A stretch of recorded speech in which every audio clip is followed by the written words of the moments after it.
Nesta primeira mesa, que tem como tema Agroindústria Sustentável, vamos discutir como o setor agroindustrial é essencial para o desenvolvimento do Nordeste e do Brasil, e como pode se destacar cada vez mais inovador, eficiente e comprometido com a sustentabilidade.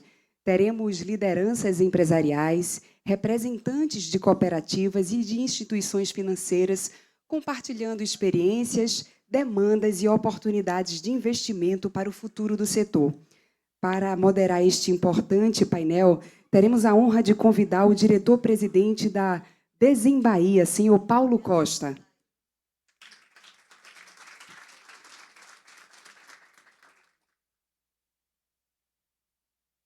E para compor o debate, eu convido ao palco o sócio-diretor da Impacto Bioenergia, senhor Manuel Carnaúba. Convidar a presidente da União Nacional das Cooperativas da Agricultura Familiar e Economia Solidária, senhora Fátima Torres. Convidar ao palco a CEO da Primar Orgânica Aquacultura, senhora Márcia Canfestoque. O diretor executivo Norte e Nordeste do Grupo J. Macedo, senhor Eduardo Ítalo Maia.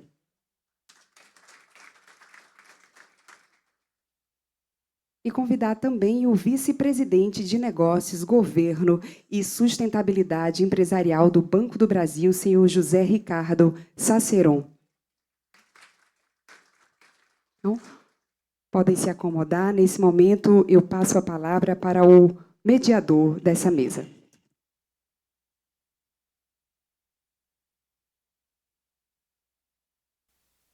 Alô, bom dia, senhoras e senhores.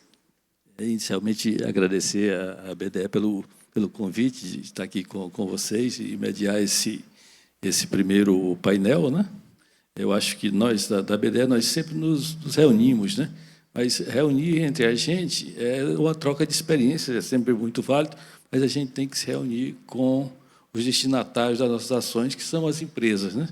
E discutir com a sociedade. Então, eu acho muito importante eventos como esse e importantíssimo a gente estar aqui discutindo temas tão caros ao nosso desenvolvimento. Eu tinha desenhado aqui uma forma de trabalhar e eu peço a vocês licença para... Quando acontece algum imprevisto, né? Para seguir aqui minha pesca, senão eu sou mais ou menos como o Tânia, né? Não é que eu fale muito, mas se eu não tiver aqui meu esquema, eu não consigo manter o raciocínio coerente, né? Eu pediria inicialmente que... Bom, eu sou o Paulo Costa, sou presidente da Desembahia, né, uma agência de fomento, né? E eu tenho aqui empresas muito conhecidas, como o Banco do Brasil e a J. Macedo, mas a bioenergia não é tão conhecida. Eu pediria inicialmente que a gente fizesse uma rápida apresentação das instituições de cada um de nós. Podemos começar com você? Bom dia, eu me chamo Fátima Torres, sou agricultora familiar, sou do Rio Grande do Norte e estou compondo a direção da Unicafes Brasil, que é uma central de cooperativa da agricultura familiar e economia solidária. Bom dia, eu queria agradecer à BDE pelo convite. O meu nome é Manuel Carnaúba, eu sou empresário da Impacto Bioenergia. Nossa empresa atua na área de energias renováveis e produção de açúcar e álcool aqui no Nordeste e em outros estados do Brasil. Muito obrigado pelo convite.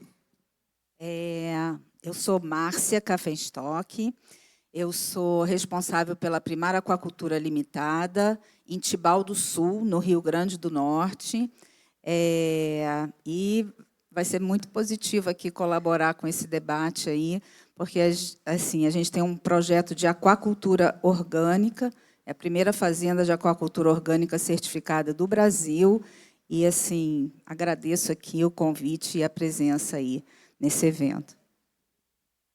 Olá, muito bom dia.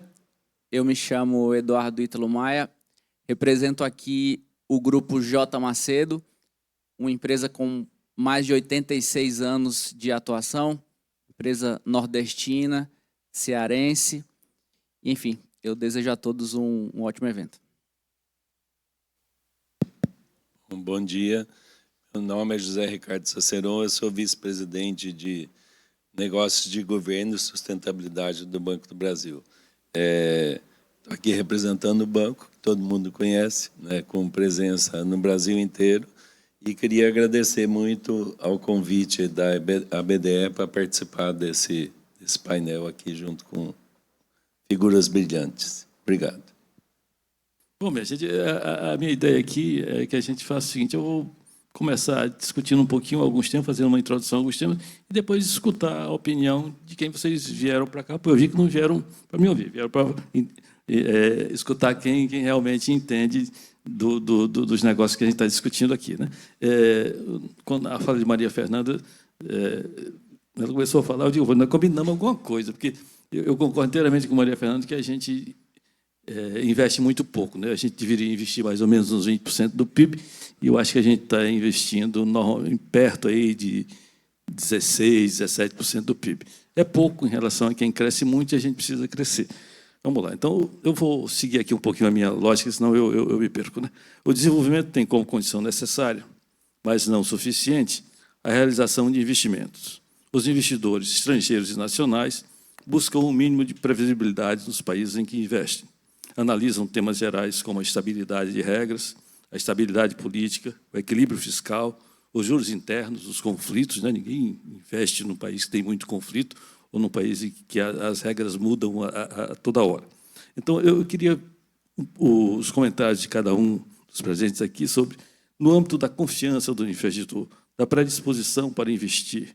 Peço os comentários dos senhores e senhoras sobre o momento atual. Se é hora de investir em novas plantas e produtos, ou o momento é de aguardar e reavaliar os cenários,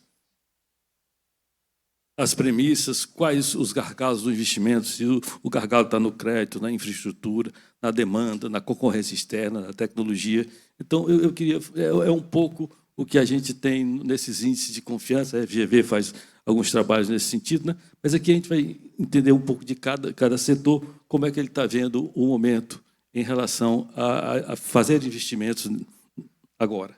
Então, a gente podia começar... Vamos começar na mesma lógica, né?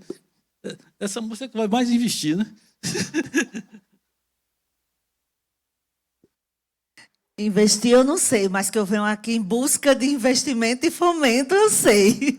Então, eu acho que a agricultura familiar está pronta, tem buscado se organizar, né, através das redes de cooperativa.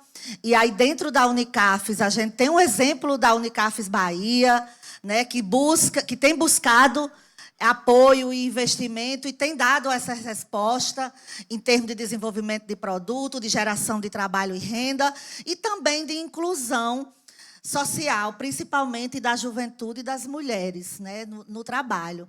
Então, assim, eu agradeço muito essa oportunidade de estar participando dessa mesa. Vou aprender muito, né, mas a perspectiva da nossa participação é compreender como é que o fomento, né, como é que o Estado brasileiro pode estar apoiando uma política de agroindustrialização para a agricultura familiar, né, uma política, uma linha de fomento e uma política que realmente chegue universalmente para os agricultores e agricultoras, que seja através do dinheiro do governo, que seja através de parceria público-privada, porque a gente tem exemplo dentro da nossa rede, né, um exemplo que a gente tem com a Natura, dentro da Central do Cerrado, onde a gente tem uma parceria e a Natura desenvolve produto a partir de produtos do Cerrado, no Rio Grande do Norte, a partir do caju. E são parcerias como essa que nos mostram que a agricultura familiar é capaz, sim, de se inserir nos processos de agroindustrialização, de desenvolvimento, e, a partir disso, a gente conseguiu o resultado essencial para nós, que é melhorar a qualidade de vida de quem está produzindo. Porque Eu me considero uma pessoa jovem, mas há pouco tempo, 20 anos atrás, nós não tínhamos essa perspectiva de poder sonhar em agroindustrializar a nossa produção. Era como se nós, pequenos agricultores e agricultoras, a gente fosse incapaz. A gente tinha que produzir para alguém vender e para alguém industrializar. Então, eu acho que a partir do primeiro ano do governo Lula, a gente começou a ter alguns apoios, e aí a Fundação Banco do Brasil, em algumas cadeias produtivas, sobretudo no Nordeste, foi fundamental, né? São as cadeias que estão mais desenvolvidas em vários estados, como da apicultura e da cajucultura. A gente teve vários apoios e tem dado essa resposta com produtos de qualidade e com inclusão produtiva. É isso. Bem, a Impacto tem atuado na área de produção de biocombustíveis e energia renovável, e nós estamos levando para o extremo oeste da Bahia, a região do Mato Piba, uma região ainda pouco desenvolvida, principalmente no que diz respeito à infraestrutura, mas com uma produção crescente de milho, soja e algodão. E nós sabemos da disponibilidade na região Nordeste de uma grande quantidade de energias renováveis. Estou falando de eólica e solar, principalmente. E o que vem acontecendo é que toda essa produção ela não tem consumidor no Nordeste, precisa ir para as regiões sul e sudeste do país, e isso vem causando o desligamento de uma série de usinas produtoras de energias renováveis no Nordeste. Todos esses estados produtores, e a Bahia não está fora disso, né, Paulo, vem sofrendo com isso. E a proposta da Impacto é a construção de uma unidade, de uma biorefinaria, utilizando energia renovável e milho como matéria-prima, basicamente. A nossa ideia inicial é produzirmos etanol. A Bahia, hoje, é um estado que importa cerca de 1 bilhão de litros de etanol por ano. Hoje está sendo construída uma fábrica grande de etanol em Luiz Eduardo Magalhães, mas essa fábrica vai ofertar algo como 300 milhões. E a nossa ideia é construir uma unidade também com 300 milhões de litros por ano.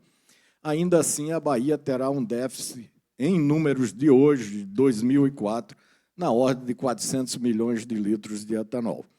Essa demanda hoje é suprida principalmente pelo estado de Alagoas, e os estados de Minas, Goiás e Mato Grosso complementam a demanda da Bahia.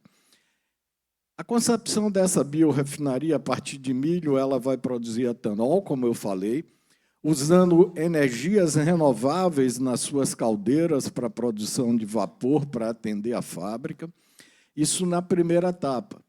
E o DDG, o resíduo da produção de milho, vai atender um rebanho superior a 12 milhões de cabeças de gado que temos no extremo oeste da Bahia.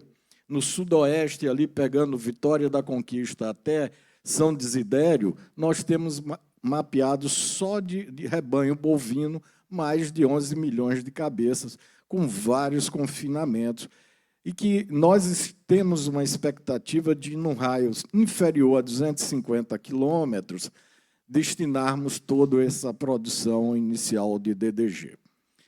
Numa segunda etapa, nós vamos produzir o diesel verde, porque a concepção da nossa unidade industrial é termos o etanol com a menor intensidade de carbono já produzido.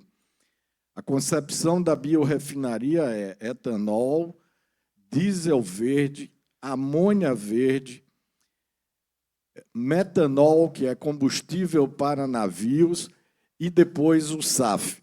Nós vamos estar localizados a cerca de 20 quilômetros da FIOL, a Ferrovia de Integração Oeste-Leste, que mais recentemente teve o seu traçado definido por Mara Rosa, interligando o porto de Ilhéus, no sul da Bahia, até o extremo oeste do Brasil, e aí pegando a rota do Peru indo até o porto peruano, no Pacífico, fazendo a interligação do Atlântico com o Pacífico. Nós estaremos a 20 quilômetros dessa ferrovia.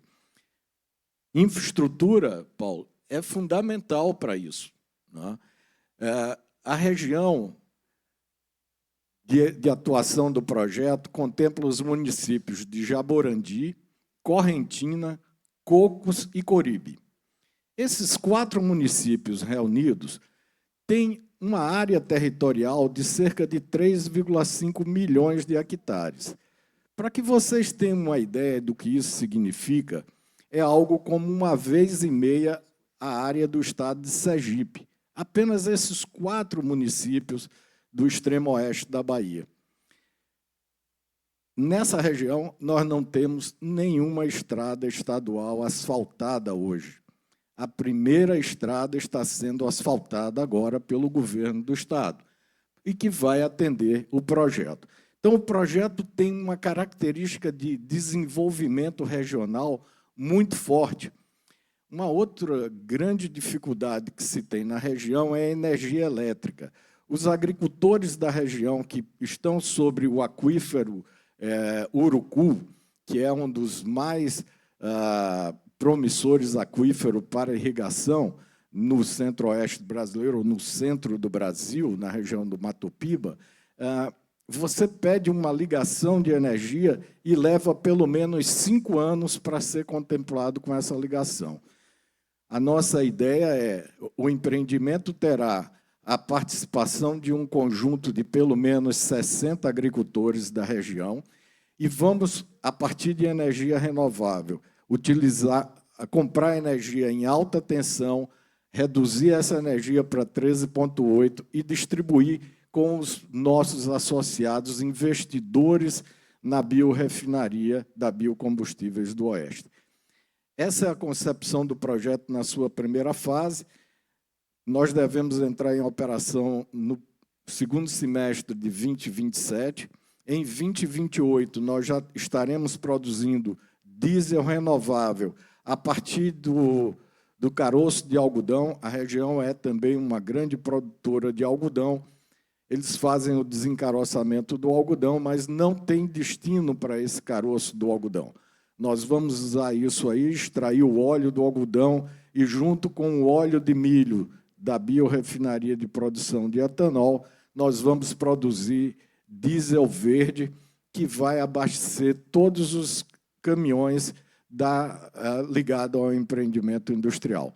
Vamos também, utilizando tecnologia japonesa e eletrolisadores para a produção de hidrogênio, provavelmente chineses, produzir hidrogênio e, a partir daí, produzir amônia verde no local e que vai abastecer esses produtores rurais com esse fertilizante. Então, nós já fechamos aí 2 etapas do projeto. A etapa seguinte é utilizar o CO2 da fermentação da glicose para etanol. Esse CO2 vai reagir com hidrogênio e nós vamos produzir metanol, que esperamos, nessa época, já termos a FIOL construída, podendo mandar esse produto para os portos do Nordeste e criarmos no Nordeste brasileiro a condição de termos abastecimento de metanol para os navios que estão passando por descarbonização no mundo. Só como curiosidade, Paulo, a América do Sul é a única região que ainda não tem definido um posto de abastecimento, um ponto de abastecimento de metanol para receber os grandes navios que estão sendo construídos na Ásia, na América do Norte e na Europa e que vão utilizar metanol como combustível. Nós temos, então, uma grande oportunidade de termos esse ponto na América do Sul, lá no sul da Bahia. E a última etapa seria, com a duplicação da biorefinaria de etanol, a produção de SAF, esse com o menor intensidade de carbono. O SAF, para aqueles que não estão habituados a esses termos, é o combustível sustentável de aviação, que, a partir do próximo ano, terá a obrigatoriedade de já ter 1% desse combustível em todos os aviões que vão estar transitando na Europa e nos Estados Unidos. Em síntese, esse é o nosso projeto. Nós esperamos contar com o apoio do BNB no financiamento dele e numa relação de 50-50 com os outros 50% de recursos próprios de nós, investidores. Muito obrigado mais uma vez e fico à disposição. Você sabe, Carnal, o problema de a gente não combinar as coisas antes é que tu responde as perguntas que eu ia fazer depois, né? Aí eu ia perguntar sobre o projeto dele, mas ele já adiantou. Eu vou ter que arrumar outra pergunta para você aqui, né? Mas eu acho que Márcia tem uma experiência muito bacana do que ela está fazendo, que eu andei olhando o site de vocês antes, né? Então eu vi que você está fazendo uma coisa bem diferente. E aí, Márcia, me diga aí o que é que você está fazendo, o que é que você vai investir, como é que é o teu trabalho lá. Ok. Eu pediria, Paulo, se eu puder passar uma apresentação, que eu trouxe imagens aí da nossa atividade, da nossa produção, dos nossos questionamentos. É possível, pessoal da produção? Amanda? Opa, foi. A Primar, ela é a primeira fazenda de aquacultura orgânica certificada do Brasil. Né? O Brasil é um país continental e as potencialidades para a aquacultura são monumentais, né? Tanto de água salgada quanto de água doce. E se a gente pensar que o planeta Terra é 2/3 de água, então, assim, você pega tudo que está sendo feito em agricultura e dobra, né, nas possibilidades da gente poder estar extraindo alimentos das águas, né, doces ou salgadas. Então, assim, no meu olhar, a aquicultura, a qualquer nível, de todos os organismos aquáticos, né, ela é super importante aí para ser desenvolvida. Né? E a aquicultura, diferente da agricultura, ela não é plana, ela é tridimensional. Então, vai colocando na dimensão aí do que pode ser produzido com aquicultura. A gente fica em Tibau do Sul, a 70 quilômetros da capital, no fundo da Laguna de Guaraíras. Essa laguna ela foi recentemente recebeu o certificado de vigilância sanitária para cultivo e extração de moluscos bivalves. É a terceira área licenciada do Brasil, a primeira Santa Catarina, depois São Paulo, agora Rio Grande do Norte. E a Primar está ali no fundinho dessa lagoa, onde a gente hoje é monitorado, temos vigilância sanitária em cima da qualidade de água da lagoa para o cultivo das ostras. Né? No caso da gente lá, são ostras. A Primar ela tem 42 hectares de viveiro. Primar é uma pequena empresa. A nível de aquacultura, até 50 hectares é considerado uma pequena propriedade, depois até 500 é média, acima de 500 são grandes propriedades de aquacultura. Nós temos 32 anos de aquacultura e, desses, 22 anos são certificados como produção orgânica. A fazenda começou como cultivo convencional, 10 anos depois migrou para a certificação orgânica, teve todo um processo de transformação da fazenda e adequação às normas de certificação orgânica, com a produção de camarão, mas como monocultura não é característico de produção orgânica, a gente passou a cultivar um outro organismo dentro do meio ambiente, que foram as ostras. Mas a gente fazia como todo mundo, pegava as sementes de ostras, os juvenis de ostras do mangue, e levava para a fazenda para engordo, que não tem sustentabilidade. Então, praticamente 10 anos depois que a gente começou a trabalhar com ostra, a gente montou um laboratório de reprodução de ostras nativas. São ostras de água quente, ostras de mangue, elas ocorrem do Maranhão até Santa Catarina. São as ostras diferentes do que se faz em Santa Catarina, que se trabalha com uma ostra que é originária do Pacífico, de águas oceânicas, águas frias, a nossa é de águas quentes e de áreas de mangue, áreas estuarinas. É o único laboratório privado de produção desse organismo no Brasil. Ele só é reproduzido também na Universidade Federal de Santa Catarina, mas em escala menor do que as gigas, que é a que eles cultivam bastante lá. A gente teve, em 2015, um projeto liberado, cavalo marinho é animal protegido, e a gente tem licença ambiental para trabalhar com a reprodução dele, mas está ainda só em fase de pesquisa, ainda precisa de liberação de IBAMA. E, a partir de 2020, a gente começou a prestar atenção nas micro e nas macroalgas. Na linha de baixo, são os programas que a gente já se envolveu, né? New Venture, lá atrás, com a Fundação Getúlio Vargas, aí, falando sobre negócios sustentáveis, investimentos sustentáveis. O laboratório que abriu com o apoio aí do pessoal do SEBRAE, num programa chamado Aqui Nordeste. Então, a base da cadeia produtiva, que seria o fornecimento de sementes de ostras, estava dentro do nosso laboratório. Tivemos a oportunidade de participar, de 2019 a 2023, de um consórcio internacional de pesquisa. Eram 36 entidades ao redor do Oceano Atlântico, fazendo pesquisas com organismos aquáticos de baixo nível trófico, né? Tem aquela pirâmidezinha, os organismos que estão lá embaixo. É uma tendência muito grande hoje. Estamos com um projeto aprovado da FINEP. Muito obrigada. Desde 2023, aí vão ser 3 anos de pesquisa, um edital de bioeconomia em biomas brasileiros, né, com o desenvolvimento das ostras, e, recentemente, um projeto do CNPq também, pesquisa nas empresas, onde hoje a nossa empresa, que tem 18 colaboradores, 5 são pesquisadores. É uma empresa pequena, gente, é uma empresa rural.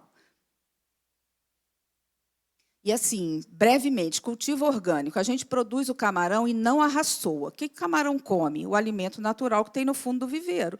Então, a gente incrementa a cadeia alimentar para poder fazer o pasto para o camarão comer, né? Então, assim, a conta que a gente faz é ao contrário.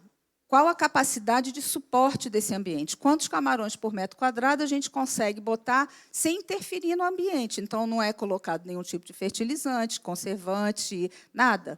É só a produção do ambiente. Mas aí o que a gente consegue fazer? Botar mais de um organismo dentro do mesmo ambiente, que é como é na natureza. Você não tem um lugar que tem só peixe, só ostra, só camarão. Eles convivem harmoniosamente. Então, o trabalho da gente está sendo esse cultivo multitrófico integrado. Como é que a gente integra diferentes organismos de diferentes níveis tróficos, requerimentos alimentares diferentes, dentro do mesmo ambiente?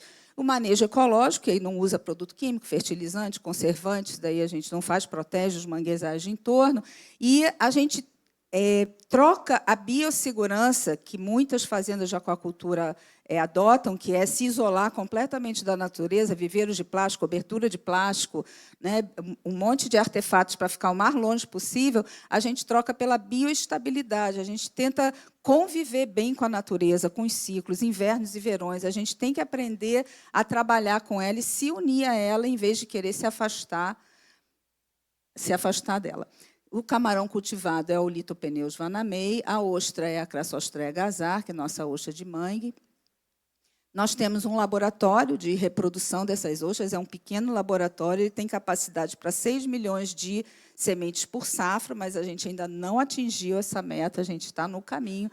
É um animal que nunca foi domesticado, a gente está fazendo o trabalho de domesticação dessa espécie, né, selecionando ele.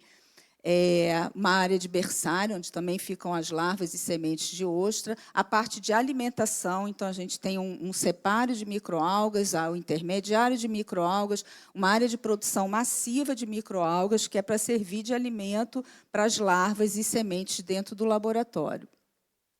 Então, a produção aí de sementes, né, que a gente manda para outras áreas, sai direto do laboratório para Santa Catarina, São Paulo, Paraná.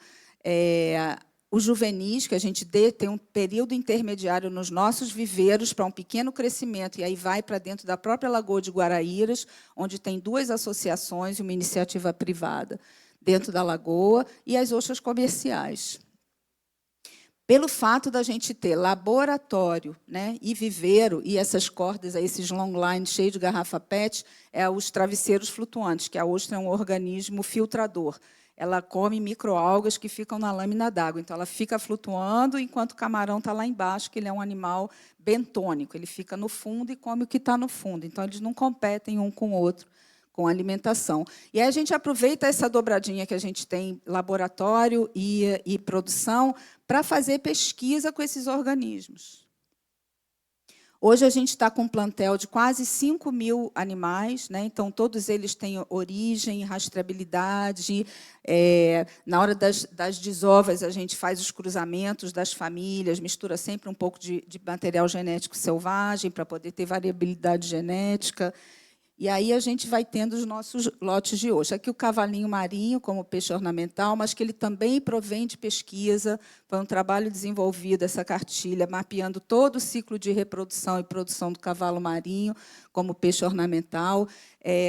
Medicina popular chinesa, ela usa demais cavalo marinho seco na sua produção. Hoje, cavalo marinho é proibido de comercialização, é esse o nosso problema com o IBAMA, porque ele não tem como saber o que a gente vai produzir e vender, se é de produção ou se é de extração, né? Que é proibido mexer.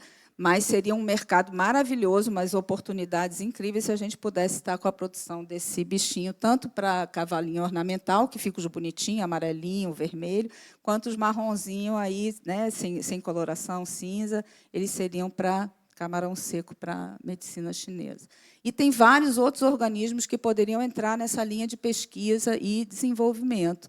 A gente tem parceria com 21, eu acho, universidades e institutos federais brasileiros. Nós temos convênio firmado para recebimento de estudantes dentro da nossa propriedade. A gente tem um alojamentozinho pequeno, né? Cabem 4 estudantes de cada vez, mas a gente recebe gente direto. E a gente faz uma troca de informação muito grande com a universidade. Esse trabalho com o Larbin, a gente pegou a água do nosso viveiro, levou para o laboratório para eles fazerem o isolamento das microalgas, que era para a gente poder usar essas microalgas dentro do nosso laboratório. Então, eles, com a tecnologia lá de separação das microalgas, fizeram o isolamento, fizeram um teste de bancada, transferência de tecnologia, passamos para a produção, e hoje a gente está produzindo 4 dessas microalgas nativas, quer dizer, cultivando ostras nativas com microalgas nativas dentro do nosso laboratório. Com o projeto Aquavita, e esse com a Europa, a gente começou a ter um olhar também para as macroalgas, né, que crescem espontaneamente no viveiro, e se a gente conseguiria produzir elas e elas teriam algum valor econômico, né? Então, fizemos alguns testes aí com o sistema laminar, tentando fazer o controle dela crescer, crescimento de biomassa, e a gente entregava esse material de novo para o pessoal da UFRN, Laboratório de Novos Materiais. Aí teve uma que produziu papel, né, como se fosse celulose, porque ela é bem fibrosa. Uma outra moça fez tipo um plástico, né, com os polímeros. Então, assim, tem muita pesquisa para fazer em cima desses materiais e descobrir uma atividade econômica e descobrir como é que cultiva e botar para cultivar e cultivar junto com o camarão. Então, assim, quem tem viveiro de camarão podia estar cultivando camarão, ostra, macroalga, tudo dentro do mesmo ambiente. Nós temos, dentro da Primar, muitos trabalhos de pesquisa, trabalhos acadêmicos, artigos, TCCs, dissertação, né, teses de doutorado feitas dentro da nossa empresa. Né? Eu tenho um sonho particular de transformar a Primar no Instituto de Pesquisa em Aquacultura Estuarina. Né? Para isso que a gente vem fazendo esses vínculos aí com as universidades brasileiras e esses consórcios internacionais, quando a gente tem oportunidade para ter o nome da gente conhecido lá fora. Esse foi o Aquavita, que foi em Tromsø, aí, na Noruega. Projeto da FINEP, né, nesse edital, Bioeconomia em Biomas Brasileiros, onde a gente, não é só a Primar, tem a Universidade do Paraná, o SEBRAE do Rio Grande do Norte, Prefeitura de Tibau do Sul, a Ostramar, a Ostras de Pipa, todo mundo junto, né, colaborando com o estudo, com as ostras, cedendo ostra, ajudando nos espaços aí para a gente poder desenvolver essa pesquisa, né, e a gente ter mais conhecimento em cima desse organismo. O projeto do CNPq, que aí vieram, na hora que a gente pegou o projeto da FINEP, bacana, o projeto era super bacana, veio muito equipamento, muita coisa nova, a gente está ampliando alguns espaços, mas não tinha gente suficiente. Aí saiu um edital do CNPq, a gente saiu correndo para pegar, porque eram pesquisadores, né, que iam entrar, então os projetos estão trabalhando em cooperação, assim, pessoal do CNPq envolvido também com as pesquisas que a gente está fazendo aí, com suporte da FINEP. Em relação às ODS, tem 5 que a gente tem bastante afinidade, né, e a gente trabalha já com isso há bastante tempo. Nós temos um problema grande com a ostreicultura, que é os resíduos. Né, a gente tem que cuidar dos resíduos. Na hora que o laboratório estiver produzindo as 6 milhões de sementes por safra, né, safra são 6 meses de produção, a gente vai ter cerca de 300 toneladas de concha ano. Então, é um material inesgotável. Quanto mais produzir ostra, mais vai ter concha, maior é o problema. Aí a gente partiu para a criação de uma spin-off da Primária Aquacultura, que se chama Concheira, Projeto Concheira. Ele está em processo de aceleração num programa também do SEBRAE e da FAPERN, né, onde a gente tem projetos para a utilização das conchas. Concha moída, com fibra, com aglutinante, para fazer, às vezes, de madeira e possa ser usada no meio ambiente. As ostras como bioindicadores para microplásticos no ambiente, que ela é um animal filtrador, ela pode ser usada com esse fim. O pó de concha, que tem a composição química do pó de concha, ela é muito parecida com os ossos humanos. Então, a gente também está em busca de trabalho juntos a órteses e próteses, e como é que a gente poderia usar esse tipo de material para fazer osso.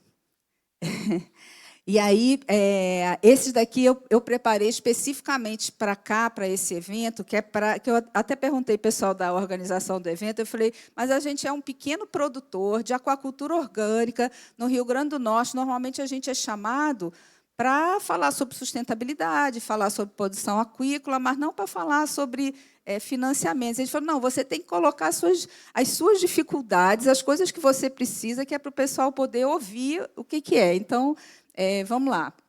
A gente produz ostra, semente de ostra. Para alimentar a semente de ostra, eu produzo microalga. Aí teve um episódio, ano passado, em abril do ano passado, que a gente não estava tendo sucesso com as larviculturas e eu não poderia parar a produção massiva de microalgas. Para não jogar as microalgas fora, a gente falou, vamos jogar num viveiro? Aí pegamos um viveiro e, durante todo o cultivo, ele recebeu microalga. Com microalgas concentradas, tipo assim, 400, 500 litros todo dia. No final desse mês, foram 22 mil litros de microalga concentrada colocados nesse viveiro, né? Foi o viveiro 11. Aí, assim, eles todos foram povoados mais ou menos na mesma época, todos povoados com a mesma quantidade de camarão, todos pescados mais ou menos ao mesmo tempo, mas o resultado foi completamente diferente. O total despescado desse viveiro que recebeu microalgas foi 775 quilos. Em comparação com os outros, aí 550... Mas se você puder adiantar um pouco, eu ainda tenho umas perguntas para você depois. Tá bom. Senão não responde tudo. Mas já estou acabando, só tem mais... Acho que são 3. Posso ir? Então, assim, botar microalga no viveiro me aumenta a produção. E aí, então, a microalga, em vez de servir só para ostra, ela serve também para o camarão. A mesma coisa aconteceu com outro viveiro 6, onde a gente botou microalga e ele teve uma produção histórica, a média dos últimos 10 anos foi de 335 e ele passou para 715. Aí, a gente, como produtor, né, como é que a gente faria? Aí eu quero produzir mais microalga para botar nos viveiros, que me incrementa a produção, tanto de ostra quanto de camarão. Mas eu tenho que, primeiro, ter investimento em desenvolvimento de tecnologia para a produção. Vamos fazer fotobioreatores? Beleza, pega recursos, monta esse projeto de fotobioreatores, e aí depois eu tenho que implantar esse projeto nos viveiros todos. São 42 hectares para estar recebendo microalga concentrada para eu ter um aumento de produção de 56,78%. O aumento é maravilhoso, mas, assim, quanto é que vai custar? Né? E em quanto tempo um pequeno produtor consegue pagar o investimento feito com, né, desenvolvimento tecnológico? Então, em relação a financiamento, o que acontece conosco? Financiamento para camarão. A primeira pergunta que fazem para a gente é: qual o seu consumo de ração? A gente não consome ração, o cara já não consegue montar a planilha dele, ele não sabe mais o que fazer com os dados financeiros. Né? Isso fica confuso. Também ouço demais. Quando é que você vai começar a ganhar dinheiro? Você tem 42 hectares, arrocha aí de produção, que você vai aumentar a sua produtividade. Mas a minha pergunta é se aumento de produtividade é igual ao aumento de rentabilidade, porque, para aumentar a minha produtividade, eu vou ter que ter gastos aí incríveis, que, hoje em dia, eu não tenho. O custo de produção da gente é muito baixo. E sustentabilidade precisa passar para o desenvolvimento tecnológico, pesquisa e tempo. A gente não consegue fazer as coisas em pouco tempo.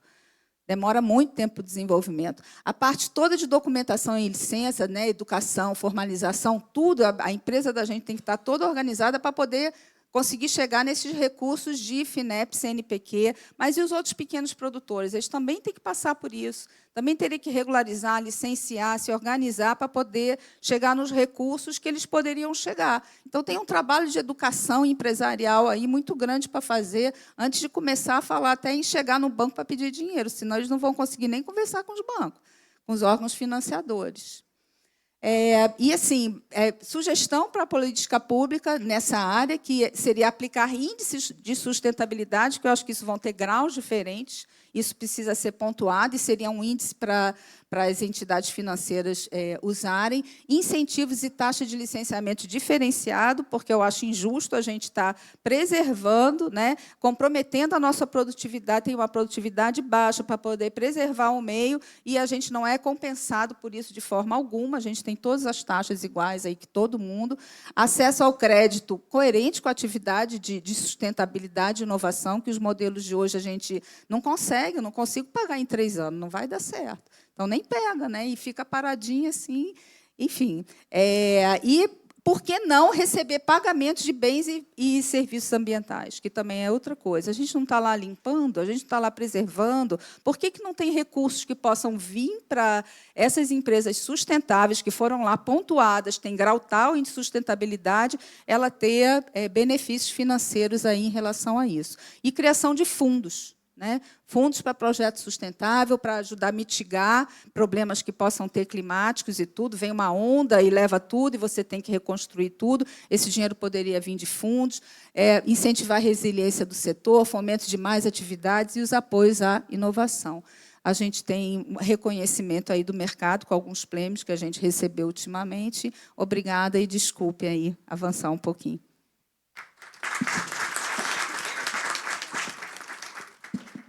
Sua experiência é muito diferente do que a gente vê no dia a dia. Como você diz, a gente está na área financeira, é muito uma planilha, né, de a rentabilidade, esse negócio todo. Por isso eu achei importante mostrar aí para vocês terem noção do ambiente que a gente vem. Vou escutar o Ítalo agora, que esse sim é de grande empresa, já é outro tipo de demanda. Né? Vamos lá. Bom dia mais uma vez. É uma honra estar aqui prestigiando e representando a indústria e o setor produtivo. A J. Macedo, há 86 anos, acredita e investe no Nordeste brasileiro. Durante a nossa trajetória, nós participamos de diversos projetos, muitos deles pioneiros na região, como cervejaria, tinta, frigorífico, a primeira fábrica de pneus no Nordeste, na Bahia, enfim, diversos negócios. E, em especial, o negócio de alimentos. A J. Macedo hoje é uma das maiores empresas de alimentos do país, possui marcas líderes e reconhecidas e queridas pelos consumidores, como Dona Benta, Brandini, Sol. E, mais do que nunca, a gente continua acreditando e investindo na região Nordeste. Nos últimos 3 anos, a J. Macedo, no Nordeste, investiu aproximadamente 440 milhões de reais em projetos de expansão, modernização e sustentabilidade. Neste momento, nós estamos construindo no Ceará um complexo industrial com capacidade de produção de mais de 100 mil toneladas de massas e misturas, além de um centro de distribuição que vai atender boa parte do Norte e Nordeste. Na Bahia, nós estamos ampliando e modernizando nossas 2 plantas, com a ajuda do FINEP, do BNDES, e trazendo em ambos esses projetos tecnologia de ponta, os mais altos padrões de qualidade e de sustentabilidade. Falando em sustentabilidade, alguns exemplos desses projetos, nós estamos construindo estações de tratamento de efluentes para reutilizar a água do processo industrial. Nós temos equipamentos de alta capacidade tecnológica, onde a gente consegue reduzir a emissão de gases. Nós temos iniciativas de energia solar, iluminação natural em galpões, enfim, tem uma gama de iniciativas sustentáveis. E o apoio de instituições como FINEP, BNDES, é estratégico para que a gente possa escalar e acelerar essas iniciativas, que a gente acredita muito que pode ajudar no desenvolvimento da região e da população e da sociedade, né, no entorno das nossas fábricas. Quando a gente olha para o futuro, não nos faltam motivos para continuar acreditando na região, para continuar investindo. E eu vou dar alguns exemplos. O crescimento constante, né, do ambiente econômico, se você olha há 30 anos para trás, e acho que já foi até dito aqui, né, o percentual do PIB nordestino mais do que dobrou, embora ainda haja muita oportunidade, muito espaço para crescer, mas nas últimas 3 décadas, especialmente, vem crescendo de maneira muito significativa. É possível hoje, né, como representante da indústria do setor produtivo, eu fico muito contente de enxergar empresas nordestinas hoje referências nacionais nos seus segmentos, especialmente em alimentos. E aí eu cito J. Macedo, Três Corações, você tem M. Dias Branco, você tem diversas empresas nordestinas hoje que são referências no Brasil. O Nordeste hoje é vanguarda e expoente em energia limpa, né? Então, o colega já trouxe aqui um projeto muito especial e significativo. O Ceará hoje, por exemplo, ele é autossuficiente em energia limpa, e aí faltam soluções de distribuição para que a gente consiga escoar essa energia para todo o Brasil.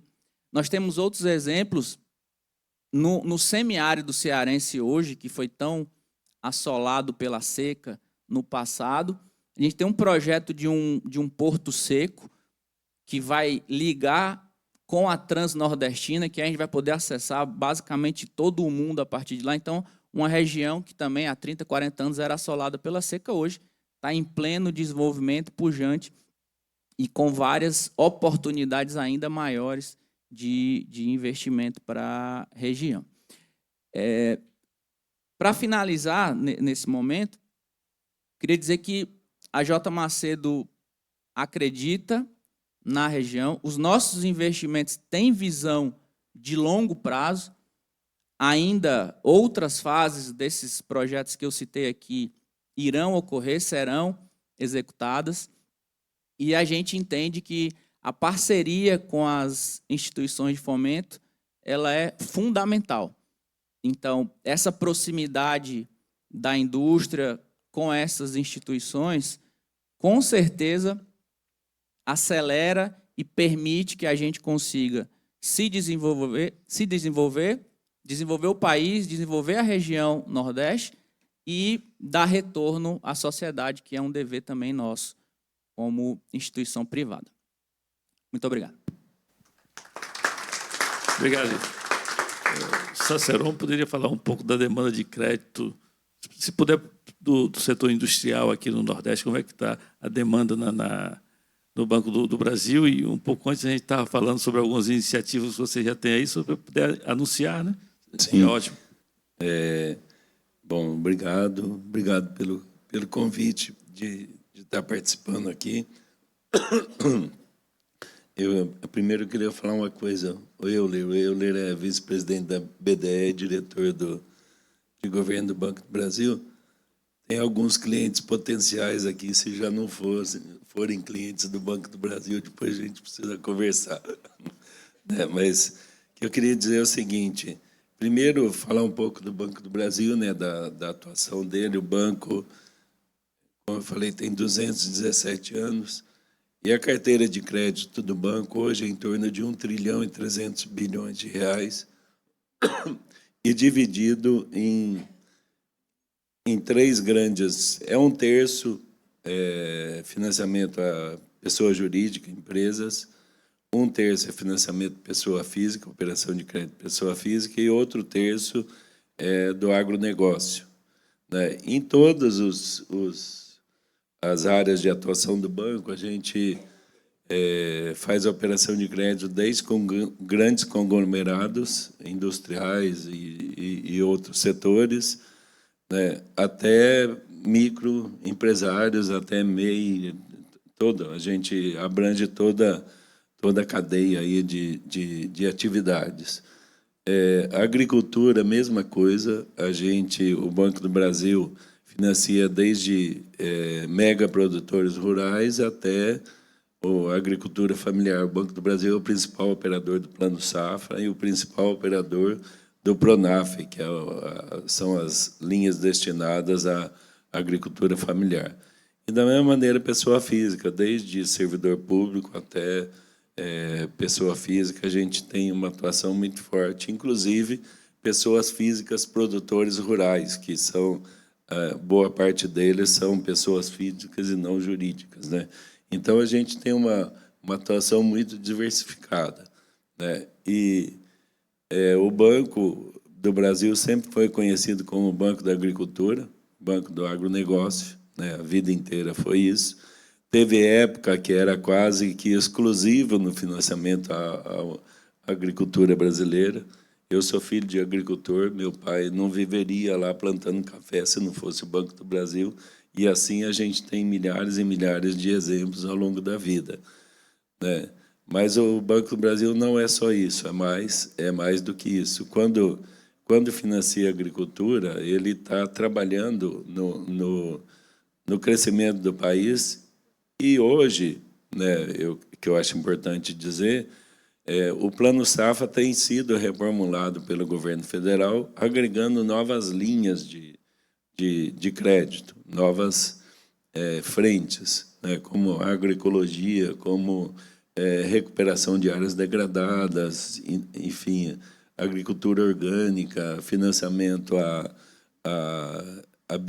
bioeconomia, financiamento à energia renovável, etc. Então, eu acho que esse dado é muito importante, porque a agricultura brasileira e a pecuária brasileira e todo o agronegócio, ele tem que ter uma preocupação cada vez maior com a sustentabilidade, né?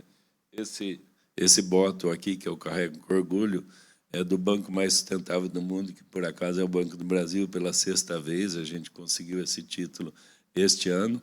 E por este trabalho de financiar operações de baixo carbono, agricultura de baixo carbono, plantio direto e várias outras atividades, reflorestamento, apoio a projetos de crédito de carbono, que eu acho que é interessante.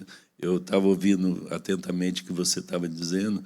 Eu acho que, se não tem ainda na sua atividade, eu acho que é uma atividade que pode ter uma receita extra com crédito de carbono. Acho que é importante a gente dizer, né? E financiamento à agroindústria, né? A gente tem uma experiência muito interessante, né, de apoio à bioeconomia.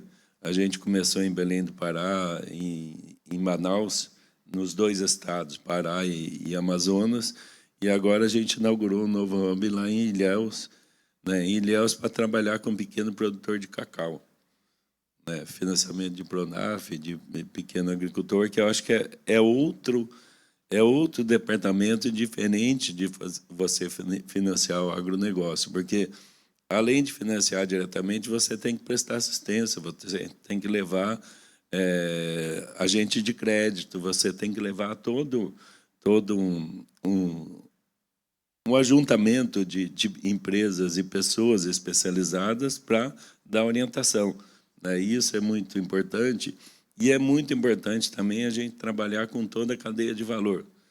a gente sabe que o pequeno produtor rural, muitas vezes, ele acaba levando uma parte pequena da rentabilidade, do retorno da sua produção, e uma parte fica com o atravessador, com a grande indústria e tal. Lógico que cada um tem sua atuação, cada um tem seu papel, mas a gente precisa apoiar de uma maneira, e é isso que a gente está procurando com essa atividade, né? Apoiar de uma maneira que tenham uma divisão justa do resultado de cada empreendimento. Acho que esse é um ponto fundamental para a gente tratar. Na sua pergunta original, você perguntou se a gente via este como um momento especial de investimento ou deixaria para depois. Eu acho, Paulo, que esse é um momento especial, sim, né? A gente nota isso quando vai fazer captação lá no exterior. Nesses 2 anos e meio, o Banco do Brasil captou quase 40 bilhões de reais no exterior, aliás, desculpa, muitas vezes com organismos multilaterais, como o Banco Mundial, o BID, a Agência Francesa de Desenvolvimento e vários outros, inclusive com o banco privado, Banco de Montreal, o Banco Citibank e outros. A gente fez várias captações vinculadas, a maioria delas, a projeto de desenvolvimento sustentável, né? Desde pequeno agricultor, crédito de carbono não, mas energia renovável e várias outras atividades, com todo um framework que a gente tem de investimento no Banco do Brasil. Então, eu diria o seguinte, que lá no exterior acreditam muito na gente, acreditam muito no Brasil e acreditam muito, inclusive, no Nordeste. A gente esteve recentemente acompanhando o consórcio Nordeste, os governadores lá nos Emirados Árabes e na Arábia Saudita, e a gente notou que tem um interesse grande. O BNDES estava lá, Nelson Barbosa, naquela ocasião, né? E tem um interesse grande, o Banco do Nordeste estava junto, tem um interesse grande lá daqueles países, né, de investir no Brasil, e com uma coisa que eu ouvi muito forte lá, que é uma questão chamada segurança alimentar. Eles estão preocupados, eles têm petróleo, mas não produzem comida. O Brasil produz comida e pode vender para eles, né? Então, eu acho que tem investimento, recurso que pode ser trazido de lá, isso a gente está procurando construir uma alternativa, né, que pode investir aqui no Brasil, no Nordeste, em outras regiões também. Então, eu diria que a gente está numa fase muito boa no Brasil, né? Você falou no começo da estabilidade institucional e tudo que tem sido feito, vários programas de governo, ou que são retomados, ou que são reconstruídos, ou que são lançados, né? Eu poderia citar o Ecoinvest Brasil, né, que é um modelo muito interessante, que foi lançado, não sei se todo mundo viu, foi lançado pelo Ministério da Fazenda recentemente, que coloca uma taxa muito baixa, e quem for operar o programa tem que fazer captação internacional para fazer um blend de lá, com taxas de juros menores do que a Selic, né? O último leilão foi um leilão de recuperação de áreas degradadas, lançadas, o BNDES entrou, o Banco do Brasil e vários outros, né, para captar recursos e, ao mesmo tempo, fazer esse blend. A taxa oferecida pelo Tesouro é 1%, né? E aí você traz recurso e combina os dois e consegue oferecer para a iniciativa privada, para a agricultura, enfim, uma taxa muito convidativa, muito interessante para fazer esse tipo de recuperação. Então, programas desse tipo, a gente tem que ter cada vez mais, contar com o setor público, contar com governos, né? Tem vários estados do Nordeste que têm programas muito interessantes de desenvolvimento. A gente contar com isso e com o setor financeiro, com bancos, com Banco de Desenvolvimento, com Banco do Brasil, BNDES, Caixa e todos, para oferecer alternativa que tenha um custo mais baixo, né, para as empresas e para os produtores, e, ao mesmo tempo, a gente poder financiar com taxas muito interessantes para quem produz. Banco não produz. Banco oferece crédito para quem produz. Então, a gente precisa muito da parceria aí com empresas e com produtoras para a gente ajudar o desenvolvimento nacional. Obrigado.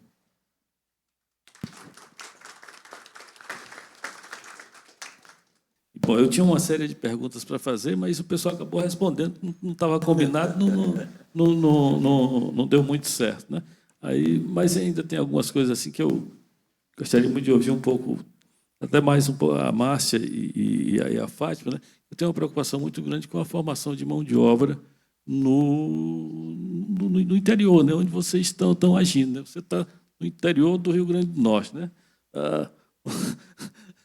A Fátima está no interior do Brasil todo. Como é que você forma mão de obra? Como é que você... hoje, a agricultura, né, ela é muito tecnológica, né? A gente começou a usar cada vez defensivos mais sofisticados. A gente usa... Hoje tem a chamada agricultura de precisão. Você usa quantidade mínima de água e de nutrientes. É quase que um controle. Em alguns casos, é planta por planta, né? E agora a gente está começando a usar drones para... monitorar a cultura, né? e agir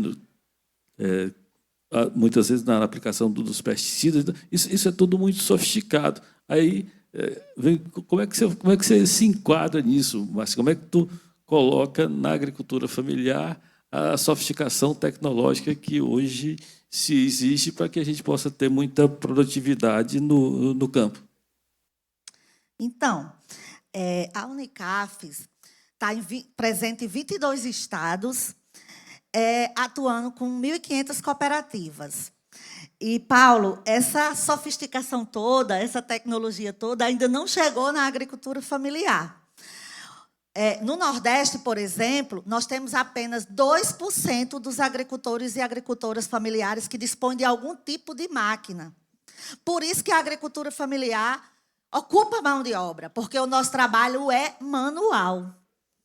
E aí, nós temos, nessas 1.500 cooperativas, algo em torno de 75% dessas cooperativas têm algum tipo de agroindústria. Em sua grande maioria, agroindústrias artesanais, que também ainda precisa muito de pesquisa e inovação para a gente melhorar e alavancar, principalmente, a geração de mais ocupação e renda. Eu vou dar três exemplos de projeto que a gente está com ele escrito, buscando financiamento. Um na área da apicultura, especificamente para o Nordeste, que é a gente desenvolver mais produto da cadeia da apicultura para agregar mais valor para esses agricultores. E como a apicultura é uma atividade que o destino final é a exportação, a gente precisa investir em pesquisa em especialidades. Por exemplo, nós temos uma cooperativa que tem um mel de aroeira. Ela conseguiu, em parceria com a Unimonte, realizar uma pesquisa e lançar um mel de uma florada específica.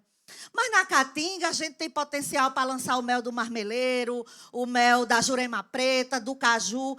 E isso tem um valor agregado muito grande fora do Brasil e abre porta para o mel silvestre, que é o que está acontecendo com a Coppermap lá no norte de Minas, e que a gente está tentando replicar essa experiência e buscando financiamento para a gente desenvolver uma grande pesquisa na Caatinga e lançar MEs de floradas específicas da Caatinga. Uma outra atividade é a cajucultura. A cajucultura é do Nordeste e está organizada, e a maior parte da sua produção são agricultores e agricultoras familiares. Mas a gente tem um sonho de um dia, no Brasil, ter pesquisa e desenvolvimento para ter máquina de corte automática, para a gente não ver nossas mulheres e nossos jovens perdendo as digitais com o óleo da castanha do caju, porque a gente dá trabalho assim.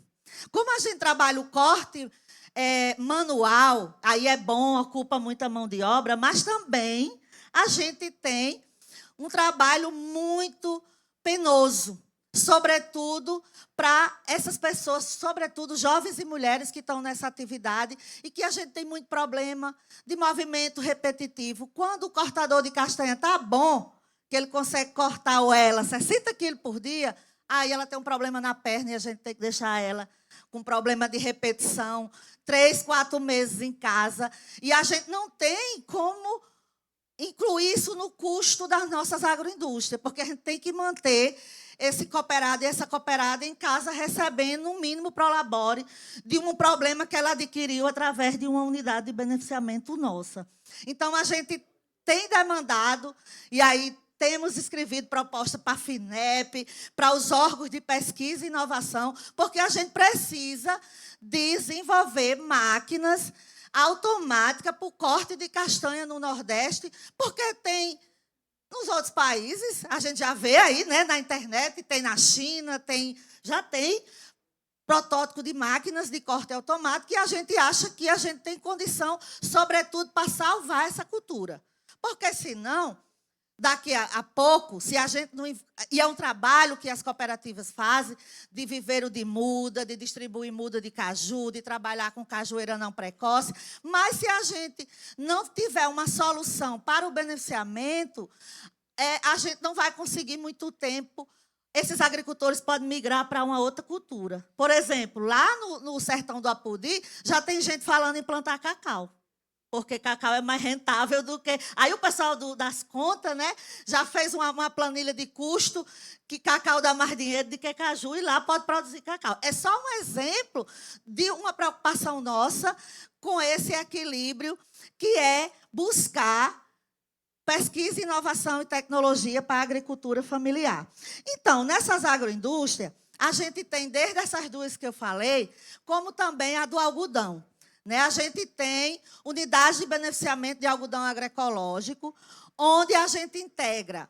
É pequeno, é 300 toneladas a ano, é 200 toneladas a ano, mas esse algodão o agricultor já planta com contrato assinado com a empresa que vai comprar a pluma, porque as nossas unidades a gente consegue fazer o beneficiamento, tirar o caroço e fazer a pluma, mas, mesmo assim, a gente não consegue financiamento para essas 1.500 cooperativas, mesmo as que já têm contrato assinado, seja do algodão, seja das compras públicas. E a gente acredita que, se a gente tivesse uma política pública só de antecipação de recebíveis, a gente fazia uma revolução.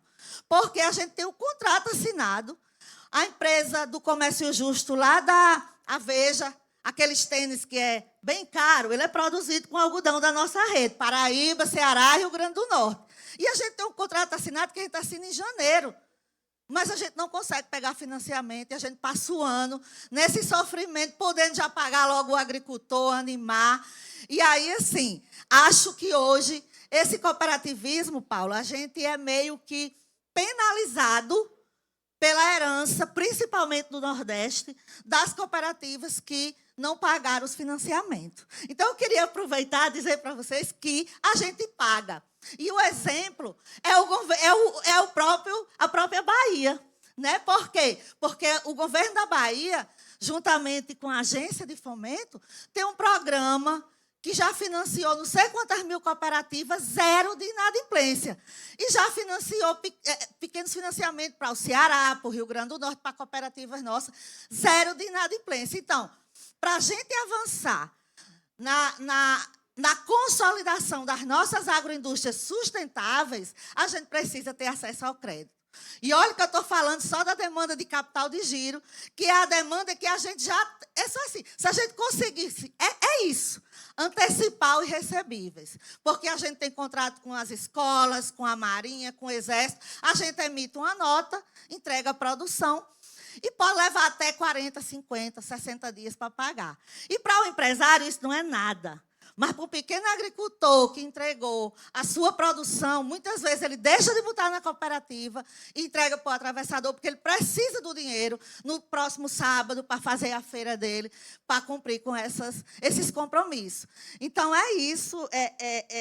Eu acho que a gente tem avançado muito, temos muitas políticas públicas, mas também ainda temos esse gargalo para a gente poder escalar. para a gente poder atender o maior número de agricultores. Porque a gente tem condição de estar hoje com 5.000 cooperativas, 4.000 cooperativas, mas se a gente não resolver esses gargalos, fica uma coisa de cooperativas de 100 agricultores, de 50 agricultores, e a gente precisa escalar, aumentar a participação dos nossos agricultores e agricultoras, e, sobretudo, da juventude.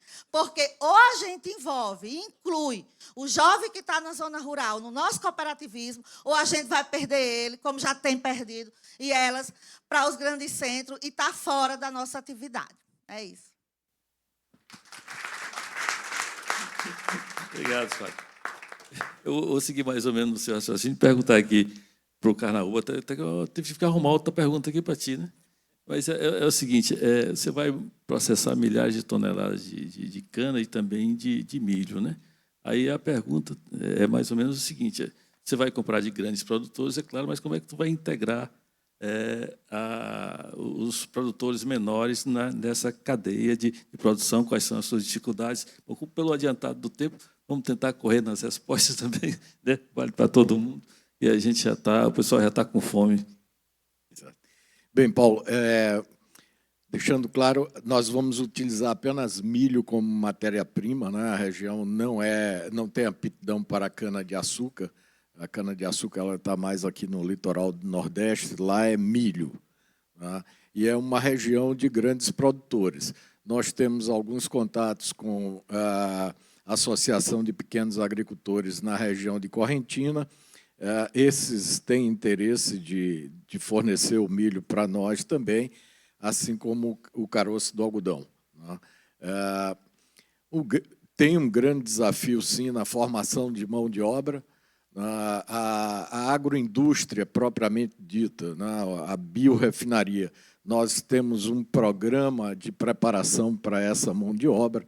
Nós estamos trazendo tecnologia americana, a fábrica será totalmente automatizada, e, com isso, a gente precisa de técnicos, não é muita gente, mas são técnicos de nível superior e de segundo grau completo. A expectativa nossa é que, com a biorefinaria totalmente ocupada, a gente esteja gerando cerca de 650 empregos diretos, e isso tem um grau de multiplicação aí de 3,5, 4 vezes esse número. A região ela passa por um desenvolvimento bem interessante, a agroindústria, o agronegócio está presente, né? É impressionante a quantidade de agências de tratores, implemento agrícola, tudo isso que vem sendo implantado numa velocidade enorme. Tem muita demanda por construção civil.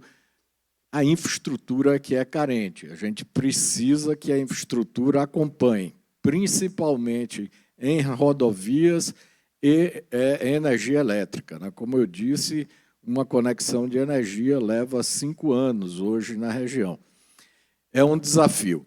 Nós temos já contactados os governos locais, as prefeituras, para que a gente possa desenvolver, junto com eles e junto com o governo do Estado da Bahia, programas para a preparação dessa mão de obra que possa nos ajudar na operação das nossas unidades. Em síntese, é isso aí. O desafio é grande nesse campo aí também, mas nós estamos muito confiantes, já estamos preparando mão de obra em outras unidades que nós temos aqui em Alagoas, já de olho em levar a gente para lá também. Obrigado, Carnaúba. Márcio, como é que você forma o seu pessoal lá? Como é que você mantém tanto pesquisador? Porque o pessoal começa a ter um nível alto e eu imagino que a tendência seja ir para outros centros, né? Como é que você forma esse pessoal? Como é que você mantém esse pessoal lá? Como é que tu tem uma mão de obra muito sofisticada, pelo que você mostrou aqui? Como é que é esse processo lá contigo? É um peneiramento, né? Mas a gente tem no Rio Grande do Norte a Escola Agrícola de Jundiaí, né? É Jundiaí, lá no Rio Grande do Norte, que é o braço rural da UFRN, que tem um setor de aquicultura, né? E ele forma técnicos, e tem muito pelo interior. E a gente fica catando, né? Então, assim, vem muita gente da UFRN atraídos por esses projetos de pesquisa, né? Mas como funcionário também, pessoal que mora na região, a gente fica tentando buscar quem tem alguma qualificação para estar perto da gente. Aí vem gente também da Universidade Federal de Pernambuco, né? Que vai daqui para lá para trabalhar lá. Então, assim, a gente fica... É uma peneira, é uma seleção, é bem difícil. E, assim, a gente tem uma atividade lá que não tem par, né? A produção de camarão orgânico. Quem faz camarão orgânico? O cara vai aprender isso aonde? Na faculdade? Não vai. Né? Produção de ostra. A gente tem um único laboratório privado do país. Onde é que eu vou conseguir mão de obra? Não vou trazer de Santa Catarina para cá, que já tentei fazer isso, não dá certo. Né? Então, assim, a gente... Eu falo assim, eu procuro pegar gente que chegue com uma mochilinha de conhecimento nas costas e o resto a gente faz lá dentro. Né? É pegar o pessoal, saber que os primeiros meses eles não vão estar executando otimamente o trabalho, vão estar acompanhando, vão estar vendo, vão estar repetindo, a gente explicando, para eles poderem ir se moldando e encaixar na rotina do trabalho. E aí um que está sabendo facilita. Que o primeiro movimento foi bem difícil, que era eu explicando para todo mundo, mas depois você já começa a ficar, né, com os líderes de equipe assim que vão tendo mais conhecimento, mais desenvoltura e vão ficando encarregados aí de treinar os novos que estão chegando. Então, conhecimento para a gente é para partilhar, né? Tanto da nossa produção, que a gente recebe estudante, e tem muito estagiário que vem para lá também, né? Então, mas vem com uma missão, tem uma herança para deixar na Primar, uma herança de conhecimento que a gente sozinho não teria tempo dentro da produção de fazer uma pesquisa. Então, eles recebem ajuda, a gente treina, aprende, um ensina para o outro. É uma empresa pequenininha, né? Então, dá para ter essa coisa mais próxima, assim, esse treinamento ser nesse nível. Mas é bem difícil, é um peneiramento o tempo inteiro. Obrigado, Márcia. Ítalo, eu imagino que a J. Macedo seja como uma grande montadora, né? E você deve ter os seus equivalentes deles lá, dos sistemistas, né? Mas quando a gente conversa com o pessoal dos sistemistas, diz, olha, as montadoras apertam a gente com o quê, né? Aí a minha pergunta para você é, como é que é a sua relação com os seus fornecedores, ou materiais, ou serviços? Você consegue integrar bem a micro e pequena empresa aos negócios da J. Macedo? Obrigado pela pergunta, Paulo. A J. Macedo é uma empresa nacional, então nós temos relação desde cooperativas no Paraná até pequenos fornecedores no Ceará, por exemplo, né? Então, não é exatamente como uma montadora, né? A gente está em outro segmento de alimentos, mas essa integração ela acontece, sim. A J. Macedo é uma empresa que se destaca por sua integração com a sociedade. E eu queria até fazer um link com a pergunta anterior que você fez, porque é, sim, um grande desafio mão de obra hoje para uma indústria grande e de produção massiva como a nossa. E nós temos hoje um projeto que se chama J Legal, que ele ajuda jovens de comunidades carentes na sua qualificação e encaminhamento para o primeiro emprego. E fazendo o link com a segunda pergunta, vários dos nossos fornecedores são abastecidos com essa mão de obra jovem, qualificada, né, e que anseja por oportunidades, né, porque existe um debate muito grande hoje, né, de falta mão de obra qualificada, existe. Não, então, assim, eu acredito que o nosso papel, né, como uma grande indústria, é fazer esse link. Então, a gente ajuda a desenvolver, aproveita uma parte, né, dessa mão de obra. Muitas vezes a gente consegue alocar nos nossos fornecedores e, enfim, a gente ajuda a sociedade. Mas, como eu falei, é um processo um pouco diferente, né? Assim, a nossa principal matéria-prima hoje ela é importada, então a gente tem relação com a Argentina, com a Europa, com os Estados Unidos, e a gente, dentro desse papel, a gente faz o desenvolvimento regional também com os nossos fornecedores locais. Obrigado. Cacero, a gente podia discutir um pouquinho essas demandas que surgiram aqui, né? Tanto a gente conseguir fazer algum algum programa que possa chegar mais próximo da agricultura familiar, né? Como a Fátima estava dizendo, né? Que ela tem ela não consegue, por exemplo, financiar os recebíveis, né? E também essa questão de como financiar uma atividade como a da Márcia, que sai um pouco do padrão que a gente tem, né? Aí eu queria te ouvir um pouco sobre o que é que você tem de modernoso aí no Banco do Brasil, que a gente possa usar aqui. Não, de modernoso, primeiro eu digo o seguinte, que acho que empresa nenhuma sobrevive mais de 2 séculos se não se reinventar a todo momento, porque senão morre, não tem jeito. E no Banco do Brasil a gente tem procurado tratar essas questões, questões diferentes, ou atividades diferentes, ou novas possibilidades que aparecem, também aprendendo. Né? Como que é seu nome mesmo? Desculpa. Fátima. Então, Fátima, a gente tem uma experiência com o pequeno agricultor que eu acho muito interessante, que faz o fornecimento para uma indústria de processar um determinado produto. Né? A gente tem isso no Pará, por exemplo, com açaí. Né? Então, o contrato, a garantia para fazer a operação de crédito, a gente conseguiu criar uma solução que é o contrato de fornecimento para a empresa. Então, a garantia que a gente exige de propriedade e tal, muitas vezes não está totalmente regularizado, a gente consegue dessa maneira.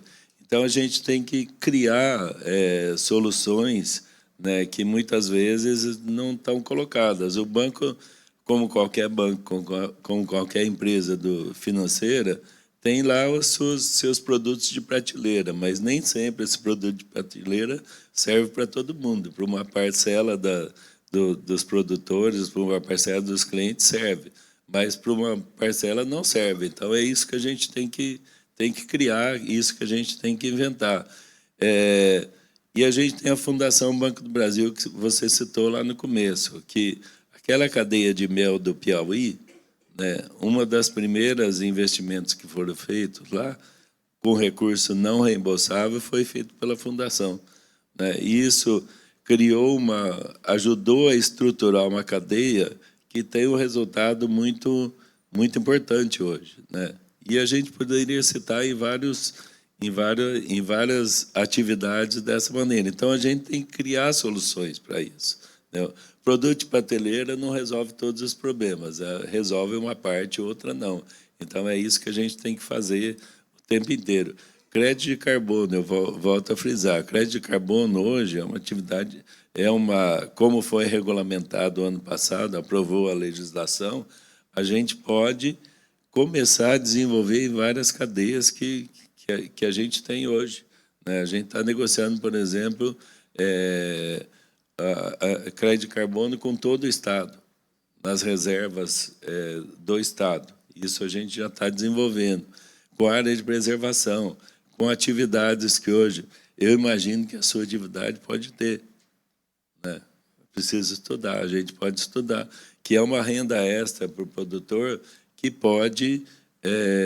que ele não está planejando e que ele pode trazer como uma atividade, uma solução extra. A gente já tem tecnologia, por exemplo, para captura de carbono no solo. Né? Tem uma empresa que já faz isso, que é parceira do Banco do Brasil. A gente pode fazer isso, pode trazer essas soluções. Então, o que eu diria é o seguinte, é importante a gente avaliar caso a caso. Eu quero, inclusive, contar de vocês depois, para a gente estudar soluções que eu acho que podem ser interessantes para todo mundo. E quando a gente cria uma solução em determinado lugar, a gente pode escalar ela para outras regiões, para outras atividades e para outras empresas, enfim, outros produtores. Eu acho que isso é muito importante. Bom, muito bem. Bom, senhores, eu acho que estamos chegando ao final, né? Eu quero agradecer aos painelistas e a vocês que continuaram aqui com a gente até agora, né? Muito obrigado, espero que a gente tenha conseguido produzir um painel interessante. Pelo menos para mim foi, né? Só não foi mais porque acabaram com meu desenho aqui, mas tirante isso foi ótimo. Obrigado a todos vocês, obrigado a todo mundo.